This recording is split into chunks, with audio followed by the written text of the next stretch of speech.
नमस्कार, आपका स्वागत करते हैं भारत टीवी 23 में। मैं हूं आपके साथ सुरजीत पाल। आइए इस वक्त की बड़ी खबर की ओर नजर डालते हैं जो चंद्रयान से जुड़ी आपको खबर। मैं आपको इस खबर में सारी सच्चाई बताएंगे। हालांकि चंद्रयान को 14 जुलाई को चंद्रयान परिक्रमा के लिए रवाना किया गया था, उससे सारी जुड़ी जानकारी हम आपको इस खबर में बताएंगे।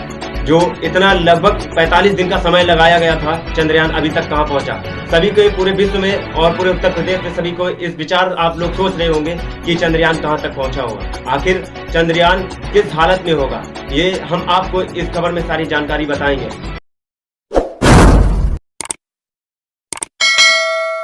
चंद्रयान 1 की सफलता के बाद वैज्ञानिकों ने चंद्रयान 2 को चांद पर उतारने की प्लानिंग बनाई, लेकिन साल 2019 में इसका लैंडर चांद की जमीन पर नहीं उतर पाया। लेकिन 14 जुलाई को भारत का चंद्रयान 3 पृथ्वी से निकला था। उसका मकसद चांद के दक्षिण ध्रुव वाले इलाके में उतरकर वहां की जांच करना है। लेकिन अब सवाल ये उठता है कि चंद्रयान 3 अब कहां पहुंचा है। उसका रॉकेट तो पहले ही दिन अलग हो गया था, तो अब ये इतना ज्यादा रफ्तार में कैसे आगे बढ़ रहा है और उसकी स्पीड तो इसरो कंट्रोल कैसे कर रहा है। आखिर उसके अंदर कितना फ्यूल है और वह चांद पर कब तक उतर जाएगा। चांद पर जाने के बाद भारत के वैज्ञानिकों को क्या मिलता है। चांद की इस वीडियो रिपोर्ट में सभी बातों का खुलासा करने वाले हैं। अंतरिक्ष यान पृथ्वी से निकलकर किसी दूसरी दुनिया की ओर अपना रास्ता तय करता है तो वह सीधा अपने लक्ष्य तक नहीं जा सकता, क्योंकि पहले ही वो अंडाकार कक्षा में पृथ्वी की परिक्रमा करता है। इस प्रकार 5-6 राउंड काटकर वह पृथ्वी से धीरे धीरे दूर चला जाता है। चंद्रयान 3 के साथ भी ऐसा ही किया गया है। चंद्रयान 3 पृथ्वी के चारों ओर अंडाकार राउंड काटता हुआ चंद्रमा के नजदीक जा रहा है। करीब 6 राउंड काटकर यह पृथ्वी के ऑर्बिट से बाहर निकल जाएगा। अभी हाल फिलहाल इसरो की ताजा जानकारी के मुताबिक चंद्रयान 3 पृथ्वी के अंतिम राउंड में पहुंच चुका है, यानी कि पृथ्वी की चारों ओर यह लास्ट राउंड काटकर वह सीधा चांद के रास्ते पर निकल पड़ेगा। जैसे कि आप इस वीडियो में देख सकते हैं, चंद्रयान करीब 31 जुलाई को पृथ्वी के चारों ओर ये सारे चक्कर पूरे कर लेगा। अब आप सोच रहे होंगे कि चंद्रयान 3 को चांद पर भेजने के लिए बनाया, तो फिर से पृथ्वी के चारों ओर इसे क्यों घुमाया जा रहा है, सीधा ही चांद पर क्यों नहीं भेज दिया जाता। तो दोस्तों, इसका सीधा सा जवाब है कि चंद्रयान 3 को पृथ्वी के गुरुत्वाकर्षण बल से निकालना बहुत जरूरी है। इसके लिए इसरो एक खास तरीके का प्रयोग करता है, यानी चंद्रयान 3 पृथ्वी के चारों ओर परिक्रमा करने का चक्कर धीरे धीरे बढ़ाता जाएगा और एक चक्कर ऐसा होगा जिसमें चंद्रयान पृथ्वी से काफी दूर और चंद्रमा के नजदीक होगा। लेकिन दोस्तों, ये काम जितना हमें सरल लग रहा है वह इतना है नहीं। इसमें कई सारे भयानक एक्सपीरियंस का सामना करना पड़ता है।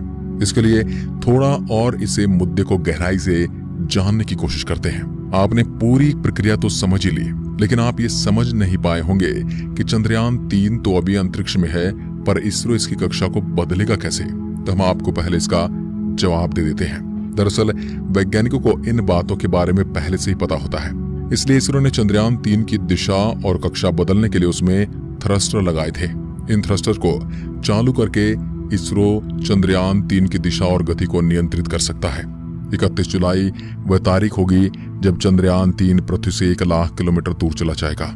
और फिर आपको यह रास्ता दिख रहा है, चंद्रमा और पृथ्वी के बीच का। इस रास्ते पर यह मुसाफिर चल पड़ेगा।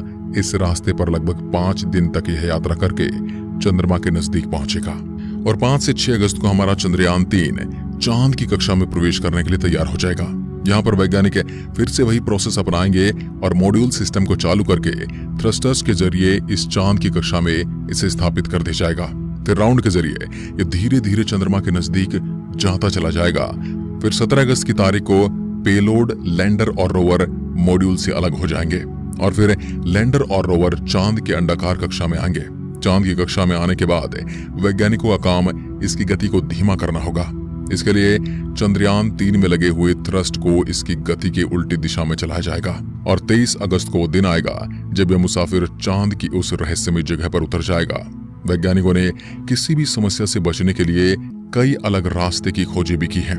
लैंडर और रोवर को पहले से कहीं ज्यादा मजबूत बनाया गया है, जिसमें चंद्रयान 2 जैसी किसी भी गलती के बारे में बचा जा सके। और यह तो आपको पता ही है कि भारत में इससे पहले 2 चंद्रयान चांद पर भेजे जा चुके हैं। ये तीसरा मुसाफिर है और चांद पर ध्रुवीय इलाकों में शोध करने के लिए गया है। लैंडर के अंदर से रोवर निकलकर चांद के उस गड्ढे वाली जमीन के ऊपर चलेगा और वहां से कई बड़े बड़े खुलासे करने वाला है। और पूरी दुनिया की स्पेस एजेंसियों की इस पर नजर है, क्योंकि सभी वैज्ञानिक चांद के क्षेत्र से अनजान है। आज से पहले जिस देश ने भी वहां पर जाने की हिम्मत की है, उसका मिशन वहां पर जाने से पहले ही फेल हो गया। लेकिन इस बार भारत पूरी तैयारी के साथ चांद पर उतरा है। अब आपके दिमाग में सवाल आ रहा है कि इसके अंदर ऐसा कौन सा फ्यूल है जो इसे इस ब्रह्मांड के अंदर चला रहा है। दोस्तों, आज चंद्रयान अंतरिक्ष में इस रफ्तार से चल रहा है कि अगर उसकी कमांड में थोड़ी सी भी गलती हो जाए तो फिर बड़ी भारी दिक्कत हो सकती है। चंद्रयान 3 14 तारीख को लॉन्च हुआ था। उसके 16 मिनट बाद यह पृथ्वी के ऑर्बिट में पहुंच चुका था। और यह भी आपको पता ही होगा कि अंतरिक्ष यान को पृथ्वी के वातावरण से बाहर निकलने के लिए 1 सेकंड के अंदर 11 किलोमीटर की स्पीड हासिल करनी होती है। इतनी स्पीड इस रॉकेट में लगे बूस्टर और अलग अलग इंजन हासिल करवा देते हैं। अब यहाँ बात आती है कि रॉकेट में जो फ्यूल था वो क्रायोजेनिक स्टेज से अलग होते ही खत्म हो चुका है। मतलब लॉन्च से केवल 16 मिनट के बाद से ही पूरा का पूरा खेल पूरा हो चुका है। अब चंद्रयान 3 चल किससे रहा है? तो दोस्तों, इस वक्त चंद्रयान 3 3 तरह की एनर्जी से चल रहा है। एक तो उसके अंदर फ्यूल भरा हुआ है, फ्यूल के 2 टैंक है, दूसरा सोलर एनर्जी और तीसरा बैटरी। फ्यूल की बात करें तो यहाँ पेट्रोल या डीजल का इस्तेमाल नहीं होता, न इसमें एविएशन केरोसिन का इस्तेमाल होता है जो हवाई जहाज में इस्तेमाल होता है, बल्कि चंद्रयान 3 में भी सैटेलाइट में यूज होने वाला प्रोपेलेंट हाइड्रोजन होता है।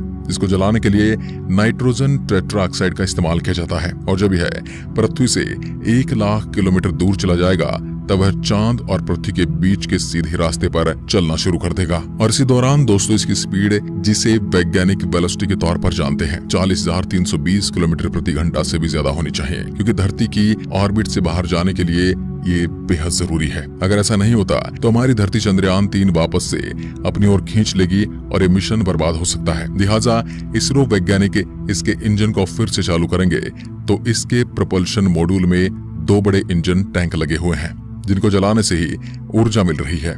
अब 1 अगस्त को बड़ा काम होगा, क्योंकि इस दिन इसरो वैज्ञानिकों को इंतजार है कि कब चंद्रयान 3 और चंद्रमा अंतरिक्ष में एक लाइन में अंदर आ जाएं। एक लाइन में आने के बाद इसे पृथ्वी की कक्षा से निकालकर चांद के रास्ते रवाना कर दिया जाएगा। और फिर 17 अगस्त के आसपास इसरो वैज्ञानिक कोशिश करेंगे कि चंद्रयान 3 की कक्षा को पकड़ दिया जाए, नहीं तो 40,320 किलोमीटर प्रति घंटे की रफ्तार से चंद्रमा को बाय बाय बोल कर ये आगे निकल सकता है, यानी ये उससे भी आगे निकल सकता है। और अगर ऐसा हुआ तो सब कुछ बेकार हो सकता है। इसलिए यहाँ पर कदम कदम पर वैज्ञानिकों को सावधानी रखनी होगी। चांद के ऑर्बिट में डालने के लिए चंद्रयान के प्रपल्शन मॉड्यूल में लगे छोटे छोटे इंजन की मदद से चंद्रयान के इंटीग्रेटेड मॉड्यूल को पूरी तरह से विपरीत दिशा में घुमाया जाएगा।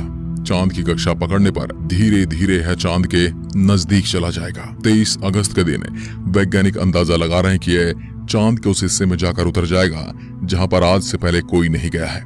यहाँ तक कि बड़ी बड़ी स्पेस एजेंसियों के अंतरिक्ष यान भी इस जगह पर औंधे मुंह गिर जाते हैं। वहाँ पर भारत का यह मुसाफिर उतरने वाला है। चांद का दक्षिणी ध्रुव इलाका है जहाँ पर क्रेटर यानी गड्ढों की भरमार है। कुछ गड्ढे तो सैकड़ों किलोमीटर गहरे हैं और सैकड़ों किलोमीटर चौड़े ही। कोई भी मिशन में दिलचस्पी इसलिए भी बढ़ जाती है कि आज से पहले वहाँ पर केवल ऑर्बिटर पर ही जानकारी ली गई है, तो सतह पर जाकर किसी भी रोवर ने वहाँ से जानकारी नहीं भेजी है।